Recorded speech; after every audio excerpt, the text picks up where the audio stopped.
Nëse besoni se energjia e shtëpisë ndikon në fatin tuaj, atëherë dëgjoni me kujdes, sepse sot po flasim për gjërat që shqiptarët besojnë se sjellin fat të keq dhe që shumë njerëz mendojnë se duhen larguar menjëherë nga shtëpia. Le të fillojmë me kalendarët e vjetër. Në shumë qytete shqiptare, thuhet se një kalendar që tregon një ditë apo muaj të gabuar, mban pas vetes kohë të ngecur, duke sjellë ngecja edhe në jetën e njerëzit. Shumë njerëz besojnë se kur koha në mur është e gabuar, edhe koha në jetën tënde nuk ecën siç duhet.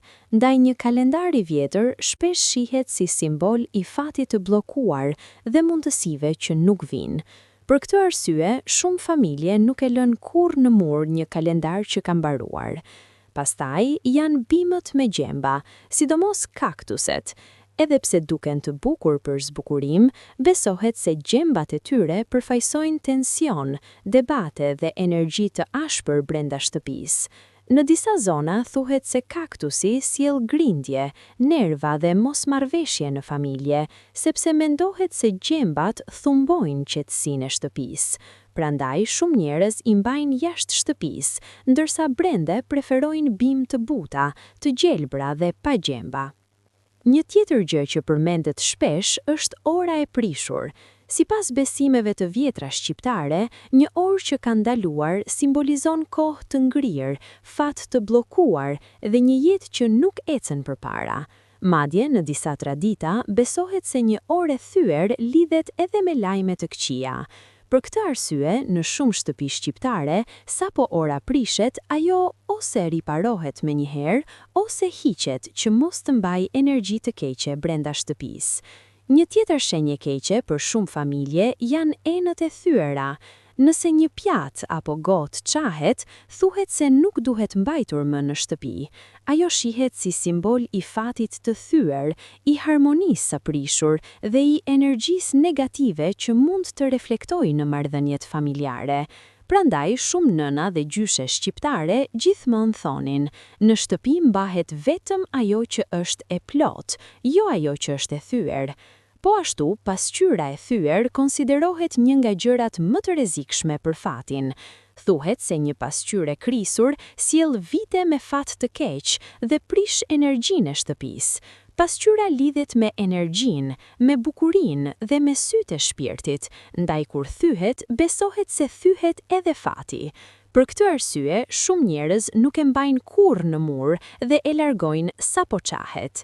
Një tjetër besim interesant lidhet edhe me karrigen që lëkundet bosh. Thuhet se një karrige që ri bosh dhe lëkundet vet, shihet si ftesë për energji të errta dhe shpirtra të padukshëm. Edhe pse sot shumë njerëz mund ta marrin me humor, dikur besohej fort se një karrige e tillë nuk duhet të qëndronte në shtëpi, sepse nuk i sillte të mira familjes. Edhe boja jeshile në mure ka historinë e saj. Dikur thuhej se ngjyra jeshile lidhej me gjëra jo të mira dhe mendohej se sillte shqetësim dhe jo fat. Edhe pse sot nuk besohet aq shumë sa më parë, ky supersticion ka mbetur si pjesë e traditës dhe shumë njerëz ende nuk e preferojnë si ngjyrë kryesore në shtëpi. Një tjetër besim lidhet me shtratin. Thuhet se një krevat që nuk rregullohet në mëngjes mban energji të lodhur dhe sjell net pa gjumë, stres dhe lodhje gjatë ditës. Shumë shqiptar besojnë se një krevat i pabër mban pas vetes përgjumësi, nervozizëm dhe një ditë jo të mbar. Ndaj gjithmonë thonë, rregulloje krevatin që të rregullohet dita. Po ashtu, shumë njerëz besojnë se lulet e thara nuk duhen mbajtur në shtëpi. Thuhet se ato përfaqësojnë energji të vdekur, fat të dobët dhe një gjendje të ftohtë në shtëpi. Prandaj disa njerëz preferojnë gjithmonë lule të freskëta, sepse ato sjellin jetë, lëvizje dhe energji më të pozitive. Ka edhe një besim tjetër që thot se gjërat e prishura në përgjithësi nuk duhen mbajtur. Çdo gjë që është e dëmtuar, e thyer apo nuk funksionon, shihet si simbol i problemeve, ndarjeve dhe fatit të keq. Prandaj thuhet shpesh, ose rregulloje, ose hiqe, sepse një shtëpi me gjëra të prishura mban një energji të rëndë. Dhe natyrisht, shumë shqiptar nuk e duan rrëmujën në shtëpi. Thuhet se hapësirat e mbushura me gjëra të panevojshme, rafte të mbingarkuara dhe dhoma të rrëmujshme mbajnë energji të rëndë, sjellin stres dhe fat jo të mirë. Ndaj besohet se një shtëpi e pastër dhe i rregulluar mban edhe fatin e mirë brenda dhe krijon një atmosferë më të qetë për familjen. Shumë njerëz besojnë edhe se mbajtja e objekteve që lidhen me kujtime shumë të këqija nuk është e mirë për shtëpinë. Nëse një send lidhet me lot, dhimbje apo ngjarje të rënda, thuhet se ai ruan energjinë e atyre momenteve dhe mund të ndikojë negativisht në gjendjen emocionale të familjes.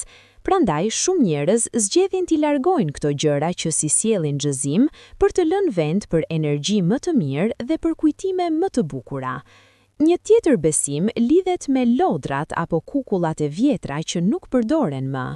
Thuhet se ato, sidomos kur shndrojnë diku të harruara, krijojnë një ndjesi të ftohtë dhe jo të mirë në shtëpi. Edhe pse sot shumë njerëz mund ta marrin me humor, dikur besohej fort se një kukull e tillë nuk duhet të qëndronte në shtëpi, sepse nuk i sillte të mira familjes.